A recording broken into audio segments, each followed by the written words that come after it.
بسم اللہ الرحمن الرحیم۔ سوال پوچھا گیا ہے کہ پاکستان کے ان حالات میں ذخیرہ اندوزی ہورڈنگ کرنا کیسا؟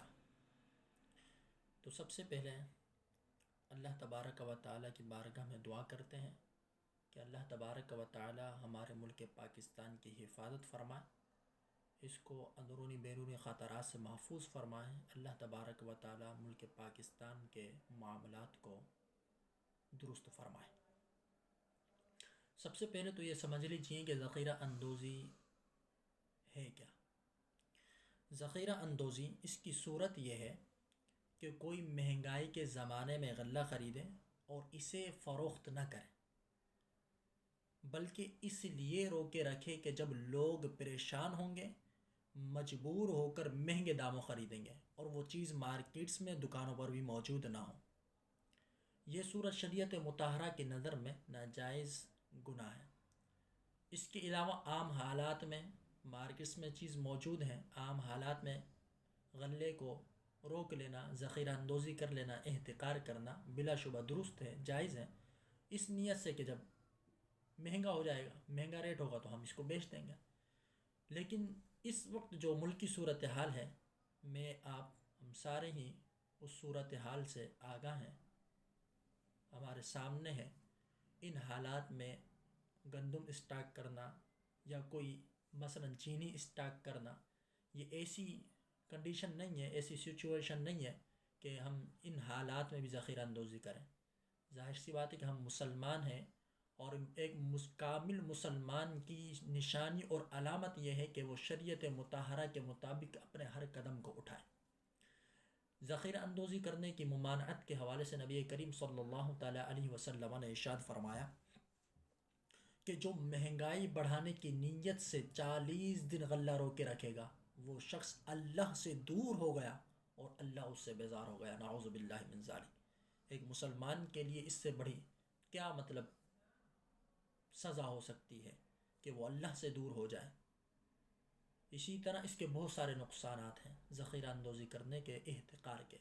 مسلمان کو تکلیف میں مبتلا کرنا، اللہ اور اس کے رسول کی ناراضگی کا سبب بننا، اور اس کے ساتھ ساتھ کہ جو بندہ صرف مال بڑھانے کے لیے، چند نفع حاصل کرنے کے لیے یہ ذخیرہ اندوزی، احتکار، ہورڈنگ کرتا ہے، ایسا شخص فرمایا مفلسی کا محتاج ہوگا، مفلس ہو جائے گا، اور برس یعنی کوڑ کے مرض کا اندیشہ ہے کہ وہ اس میں مبتلا ہو جائے۔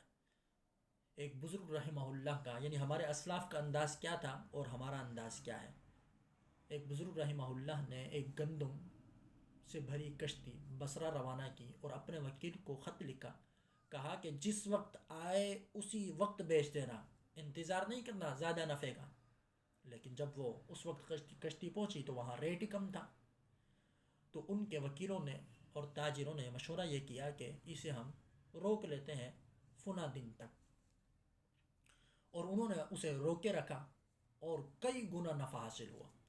جب ان بزرگ تک یہ بات پہنچی تو ان بزرگ نے خط لکھا اور کہا کہ جو کچھ تم نے نفع حاصل کیا ہے اور جو چیزیں تم نے خریدی ہیں، وہ ساری کی ساری اللہ کی راہ میں فقراء، یتیموں میں صدقہ کر دینا۔ یہ ہمارے اسلاف کا طرز زندگی تھا کہ وہ مسلمانوں کو تکلیف دینے سے بچا کرتے تھے۔ حضرت عثمان غنی رضی اللہ تعالیٰ عنہ کا خود کا واقعہ ہے، مدینہ میں قحط سالی ہے، لوگ مبتلا ہیں، پریشان ہیں، مصیبت سے دوچار ہیں۔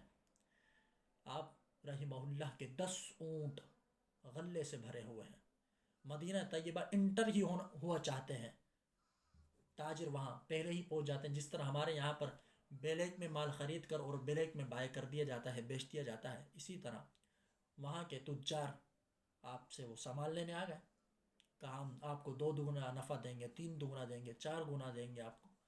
آپ رحمہ اللہ نے، حضرت عثمان غنی رضی اللہ تعالیٰ نے فرمایا نہیں، میں تو اس شخص سے اپنی تجارت اور سودا کروں گا کہ جو مجھے 10 گنا اور امید واثق ہے کہ وہ مجھے 700 گنا تک بھی مجھے نفع عطا فرمائے۔ تاجر کہنے لگے کہ علی جان، اتنا نفع تو کوئی بھی نہیں دے گا، اتنا نفع کون دے سکتا ہے؟ ہم 2 گنا نفع دے سکتے ہیں، 3 گنا نفع دے سکتے ہیں، 4 گنا نفع دے سکتے ہیں، 10 گنا کی ہم میں طاقت نہیں ہے، اور نہ ہی کسی تاجر کی یہ طاقت ہے کہ 10 گنا تک وہ آپ کو نفع دے۔ وہ تجار واپس چلے جاتے ہیں تاجر۔ تھوڑی دیر بعد حضرت عثمان غنی رضی اللہ تعالیٰ عنہ جو قحط میں مبتلا ہیں، یتیم اور مساکین اور فقراء کے درمیان یہ اعلان کرتے ہیں کہ جس کے پاس کچھ بھی ساز و سامان نہیں ہے وہ آئے اور یہاں سے غلہ لے جائے، جس کو جو کچھ چاہیے وہ لے جائے۔ تاجر حیران رہ جاتے ہیں، علی جان آپ نے یہ کیا کیا؟